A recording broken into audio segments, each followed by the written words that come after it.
Hello student, मैं हूं विजय दिवाकर और आपको बताने जा रहा हूं यहां पर कक्षा 10वीं प्रैक्टिकल एग्जाम में क्या क्या प्रश्न आने की संभावना है, इस पर हम चर्चा करेंगे। और आप लोगों को मैं डिटेल में बताऊंगा कि इसकी ओरल क्वेश्चन कैसे पूछे जाएंगे और क्या क्या ओरल क्वेश्चन पूछने की संभावनाएं हैं। तो हम शुरू करने जा रहे हैं आपके लिए कक्षा 10वीं प्रैक्टिकल एग्जाम का सिलसिला शुरू हो गया है हर स्कूल में। प्यारे बच्चों, आप लोग ध्यान दीजिए। मैं आपको सबसे पहले जीव विज्ञान के बारे में बताऊंगा, उसके बाद रसायन का, उसके बाद मैं आप लोग को भौतिक के बारे में बताऊंगा और यह भी बताऊंगा कि क्या क्या प्रश्न आने की संभावना है प्रैक्टिकल एग्जाम में और आपको कैसे बनाना है और कैसे ओरल देना है। तो आपकी प्रैक्टिकल एग्जाम आपके स्कूल में होगी और डरने की बात नहीं है। आप लोग का जो एक्सटर्नल है वो आपके ही साइंस सब्जेक्ट के टीचर ही होंगे इस बार। बाहर से कोई एक्सटर्नल आपका इंटरव्यू लेने के लिए नहीं आ रहा है। इस बार आपके ही स्कूल के टीचर आपका वाइवा लेंगे, ओरल लेंगे। तो इसके लिए आपको पहले से तैयार होना है। मेंटली रूप से आप बिल्कुल प्रिपेयर हो जाइए, आप फिजिकल रूप से भी प्रिपेयर हो जाइए कि हमको प्रैक्टिकल एग्जाम दिलाना है और अच्छे से थ्योरी लिखना है, अच्छे से प्रैक्टिकल करना है और उसके बाद ओरल क्वेश्चन पर ही सारा खेल पूरा टिका हुआ है। ओरल क्वेश्चन अगर आप अच्छे से देते हैं तो आपको 100% नंबर मिलेगी। तो हम आपको बताने जा रहे हैं सबसे पहले कक्षा 10वीं जीव विज्ञान। जीव विज्ञान में आ सकता है प्रयोग करने के लिए। प्रयोग फर्स्ट है, मुख की लार द्वारा मंड पर होने वाली जो अभिक्रिया है उसका परीक्षण करने के लिए आ सकता है। मतलब क्या होती है, जो लार होता है इसकी क्या अभिक्रिया देता है, उसके हम लोग उसका एनालिसिस करेंगे। चलिए हम बताते हैं। जैसे के लिए आटे का घोल है, अब उस आटे के घोल में आपको स्टार्च का परीक्षण करना है। तो क्या करेंगे, ध्यान दीजिए। आटे का घोल लेना है, थोड़ा सी मात्रा में आटे का घोल ले लीजिए, उसको 2 परख नली में डाल दीजिए। 2 परख नली में आटे का घोल डालना है। मान लो ए और बी, ए में भी आटे का घोल, बी में भी आटे का घोल हमने डाल दिया पानी मिला करके। अब हम क्या करेंगे, ए जो परख नली है उस परख नली में हम अपनी मुंह से लार टपकाएंगे, उसमें लार गिराना है, थूक गिराना है थोड़ी सी मात्रा में और उसको भी घोल करके रख देना है। और जो बी वाला परख नली है उसमें सिर्फ आटे का घोल रहेगा, उसमें लार नहीं करना है। अब देखिए, एक में लार है और एक में लार नहीं है। अब क्या करना है, इसमें स्टार्च की परीक्षण करने के लिए सबसे पहले आपको आयोडीन डालना पड़ेगा। जो आयोडीन होती है उसकी 2-4 बूंद आप उसमें लिक्विड फॉर्म में उसमें डाल दीजिए। जैसे आप उसमें आयोडीन डालेंगे तो जो लार वाला रहेगा उसमें क्या होगी, स्टार्च का जो रिजल्ट है आपको नेगेटिव दे देगा, क्योंकि उसमें आपने क्या कर दिए हैं, लार टपकाए हैं, थूक डाले हैं, इसकी वजह से उसमें स्टार्च का रिजल्ट नेगेटिव आएगा, अनुपस्थित बता देगा। और इसमें आपका जो गेहूं है उसमें स्टार्च आपको प्रूव्ड हो जाएगा। तो कुल मिलाकर के मुख की लार द्वारा मंड पर होने वाली अभिक्रिया का जो परीक्षण है वो हम कर सकते हैं यहां पर। उसके बाद इसका डिटेल भी मैं वीडियो बनाने जा रहा हूं, इसका क्या क्या और आपको करना है एक्सपेरिमेंट, उसका डिटेल बनेगा। अभी मैं आप लोगों को यहां पर क्वेश्चन बता रहा हूं कि कैसे कैसे क्वेश्चन आए और कैसे कैसे प्रैक्टिकल करना है। इसका विस्तार में भी वीडियो में बताऊंगा। दूसरा प्रयोग आ सकता है कि सांस से निकलने वाली हवा और वातावरणीय हवा में कार्बन डाइऑक्साइड की मात्रा का तुलनात्मक अध्ययन करना। देखिए, हम जो सांस छोड़ते हैं वो कार्बन डाइऑक्साइड है, आप सब जानते हैं, लेकिन क्या 100% कार्बन डाइऑक्साइड है? क्या वातावरण में भी कार्बन डाइऑक्साइड है? हाँ, वातावरण में भी कार्बन डाइऑक्साइड है। हम जो सांस छोड़ते हैं मुंह द्वारा उसमें भी, नाक द्वारा जो छोड़ते हैं उसमें भी कार्बन डाइऑक्साइड है। तो हम ये कहेंगे दोनों में कार्बन डाइऑक्साइड, लेकिन किसमें ज्यादा है? प्रैक्टिकल करते हैं। चलो मैं आपको सबसे पहले बताऊंगा आपको क्या करना है। चूने का पानी लेना है। चूना का पानी का मतलब होता है, चूना को घोले रहते हैं, दीपावली वगैरह के समय आप देखे होंगे चूना घोले होंगे। चूना का घोलने के उपरांत जो चूना बैठ जाता है नीचे, फिर ऊपर में जो बिल्कुल क्लीन पानी, जो क्लीन वाटर ऊपर में तैरते रहता है वो पानी लेना है आपको, चूने का पानी। चूने का घोल नहीं लेना है, चूने का पानी लेना है। चूना को घोलना है, घोलने के बाद उसको बैठने देना है, सारा चूना नीचे बैठ जाएगा, ऊपर में पानी बिल्कुल साफ नजर आएगा। उस पानी को आपको 2 परख नली में ले लीजिए या 2 बीकर में ले लीजिए। अब क्या करना है, एक बीकर ए में और दूसरा बीकर बी है। पहला बीकर ए में हमने चूने का पानी लिया, दूसरा बीकर में भी हमने चूने का पानी लिया। अब पहला बीकर ए को क्या करना है, फूंक मारना है। फूंक मारेंगे तो मुंह से कार्बन डाइऑक्साइड तो जाएगा ही, उसमें फूंक मारना है, उसका कलर दूधिया होगा, ठीक। लेकिन फूंक जब मारेंगे तो आपको टाइम रखना है, कितने समय में उसका कलर दूधिया हो रहा है, दूधिया होने में, व्हाइट आने में उसका कलर को कितना समय लग रहा है वो आपको एनालिसिस करना पड़ेगा। और दूसरा जो परख नली है जिसमें आपने सिंपल सा चूने का पानी आपने लिए हैं, उसमें क्या करना है, किसी गुब्बारे के द्वारा वातावरण की जो हवा है या सिरिंज के माध्यम से जो वातावरण की जो हवा, सिरिंज मतलब जिससे हम क्या करेंगे, गुब्बारा पाइप जैसा रहता है और किनारे में रबड़ रहता है, इससे वातावरण की हवा को हम खींचेंगे और उसमें भेजेंगे, उसमें भेजना है और देखना है उसका कलर दूधिया कितने समय में होता है। ऐसा आप 2-3 बार प्रैक्टिकल करेंगे और उसका टाइम निकालेंगे तो आपको पता चल जाएगा कि जो फूंक मारेंगे उसका दूधिया जो होना है वो जल्दी हो जाता है, और जो वातावरण की हवा है उसके माध्यम से दूधिया होगा लेकिन वो धीरे से होगा। इससे क्या प्रूव्ड हो गया कि जो हम फूंक मार रहे हैं, मतलब मानव जो श्वास क्रिया के द्वारा जो छोड़ता है हवा, उसमें ज्यादा कार्बन डाइऑक्साइड की मात्रा होती है और वातावरण में कम होती है। तो हम ये प्रूव कर सकते हैं प्यारे बच्चों। तो इसमें बहुत सारे प्रश्न आएंगे, कार्बन डाइऑक्साइड का फार्मूला पूछा जा सकता है, श्वसन क्रिया क्या है पूछा जा सकता है। तो बहुत सारे वो ओरल क्वेश्चन जो है आपके एक्सटर्नल या आपके जो क्लास टीचर हैं, जो सब्जेक्ट टीचर हैं, उस पर डिपेंड करता है कि वो क्या पूछ सकते हैं।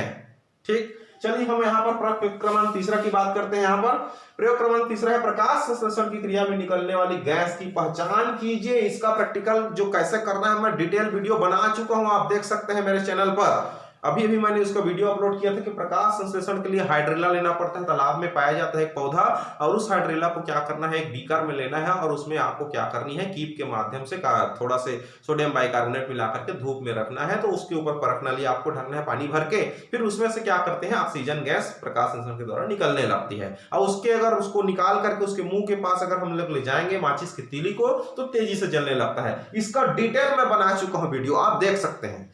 अब आता है प्रयोग क्रमांक चौथा, दिए गए पुष्प में नर तथा मादा जनन अंगों की पहचान करना। तो इसके लिए आपको मदार का पुष्प मिलेगा या मदार के पुष्प लाने को बोला जा सकता है।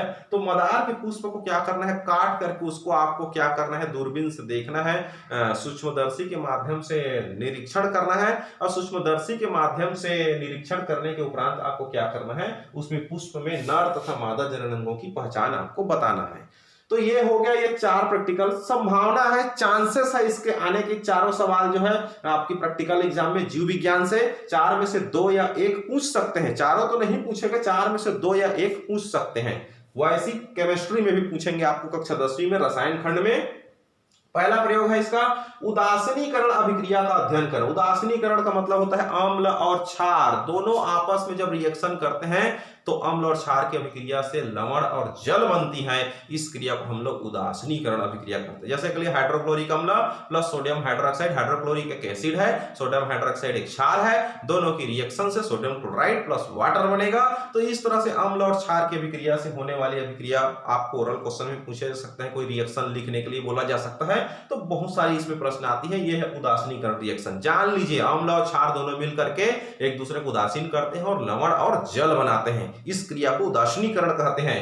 अब आती है प्रयोग क्रमांक दूसरा, लोहे पर नमी तथा वायु के प्रभाव का अध्ययन करना। आप सब जानते हैं लोहे पर अगर नमी लग जाए, हवा लग जाए, डस्ट लग जाए, वातावरण के संपर्क में आए तो लोहे में जंग लगना स्टार्ट होती है। Fe2O3X फेरिक हाइड्रेटेड ऑक्साइड बनना शुरू हो जाता है वहां पर। तो ये लोहे का जंग कहलाती है, कोरोजन कहलाती है, संक्षारण कहलाती है। और लोहे में जंग लगना एक रेडॉक्स रिएक्शन होती है जिसमें कैथोड एनोड की तरह काम चलता है। और लोहे को जंग से बचाने के लिए क्या क्या करना चाहिए, ये आपके ओरल क्वेश्चन में पूछ सकते हैं, याद रखेंगे।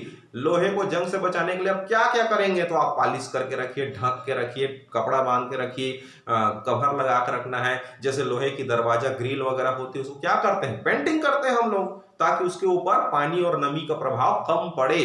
तो ये पेंटिंग करके रखना चाहिए, ग्रीस लगा कर रखना चाहिए। तो ये सारे उसके उपाय हैं।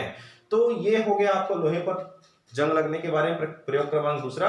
प्रयोग क्रमांक तीसरा की हम बात करें तो दिए गए पदार्थ में कपड़े धोने के सोडा है या खाने का सोडा है, उसकी पहचान करना। देखिए सोडा तो 2 होता है, कपड़े धोने का होता है और एक खाने का सोडा होता है, सोडियम बाइकार्बोनेट और सोडियम कार्बोनेट। तो इसकी पहचान करने के लिए आपको दिया जा सकता है, कुछ पदार्थ मिलेगा, उसमें टेस्ट करना है आपको, उसकी पहचान करना है कि उसमें कौन सी सोडा है। तो ये भी आ सकता है। प्रयोग क्रमांक चौथा की हम बात करें तो एल्कोहल और एल्केनोइक अम्ल के मध्य एस्टरीकरण अभिक्रिया का अध्ययन करना।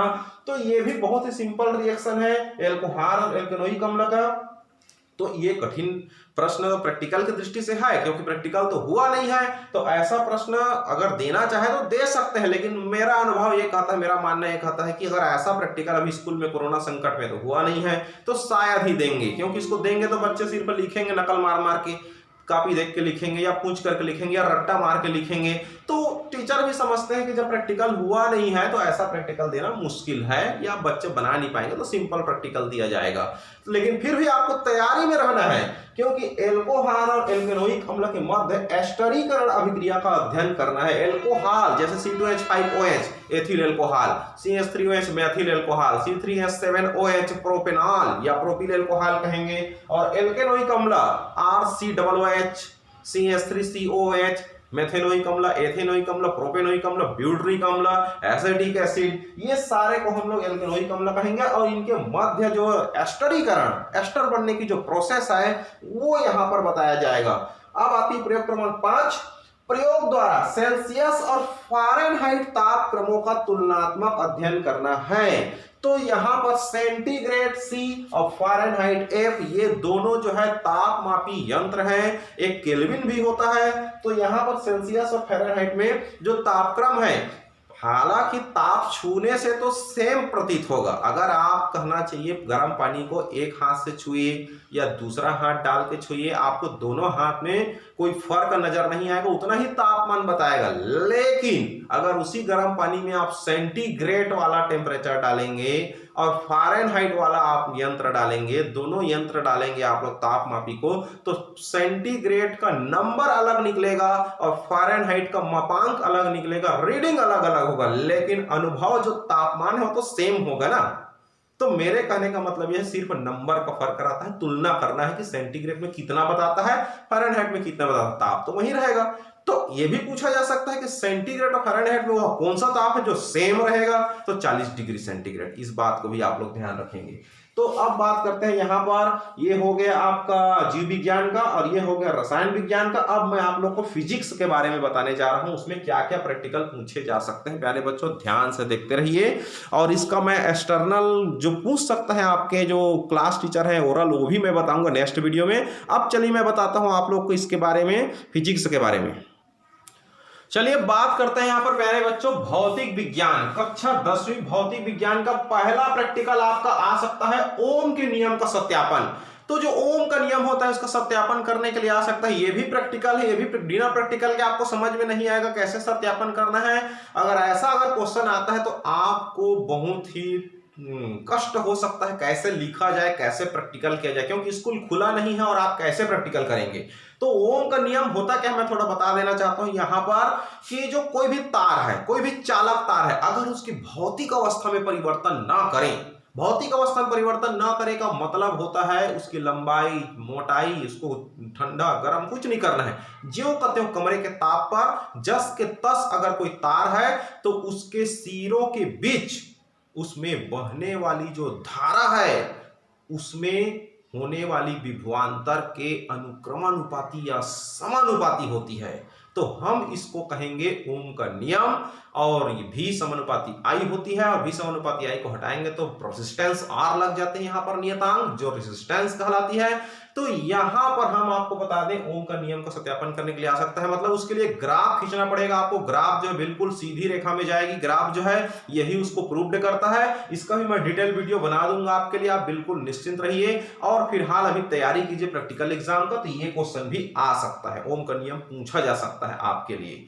दूसरी बात, प्रयोग क्रमांक दूसरा, समतल दर्पण की सहायता से परावर्तन के नियम का सत्यापन करना। तो समतल दर्पण आप सब जानते हैं, घर में दर्पण होती है, आईना होती है, ये समतल दर्पण कहलाते हैं। उसमें परावर्तन का नियम, जैसे समतल दर्पण में आप दूसरे आईने से आप फोकस डालेंगे तो जितने कोण पर आप 45 डिग्री में अगर उसके ऊपर आप फोकस करेंगे तो उसमें से जो प्रकाश टकरा करके जो दूसरे तरफ जाएगा वो भी 45 डिग्री में जाएगा। अगर अभिलंब से अगर हम एंगल 45 डिग्री में अगर हम भेजेंगे उसके ऊपर आपतित किरण, तो उससे जो टकरा कर निकलने वाली जो परावर्तित किरण है वो भी 45 डिग्री में जाएगा। मतलब आपतन कोण और परावर्तन कोण सेम होते हैं समतल दर्पण में, और उसमें आपतित किरण, परावर्तित किरण और अभिलंब तीनों एक ही तल पर, एक ही बिंदु पर होते हैं। तो ये हो जाती है आपका परावर्तन के नियम, और ये समतल दर्पण की सहायता से आपको करना है इसको। ये भी बहुत अच्छा प्रैक्टिकल है, ये भी सकता है। इसका भी बहुत सारे ओरल क्वेश्चन बनेंगे, मैं बता दूंगा आप लोग को वीडियो में। प्रयोग क्रमांक तीसरा, कांच के आयताकार गुटके का अपवर्तनांक ज्ञात करना, मतलब इसमें प्रकाश का अपवर्तन होगा। अपवर्तन किसको कहेंगे? देखो, परावर्तन और अपवर्तन में फर्क है, ये भी पूछ सकते हैं आपके जो वाइवा लेने वाले जो सब्जेक्टिव टीचर है, ये ऐसा भी पूछ सकते हैं कि परावर्तन क्या है भाई और अपवर्तन क्या है। तो परावर्तन क्या है मैं पहले बता रहा हूं।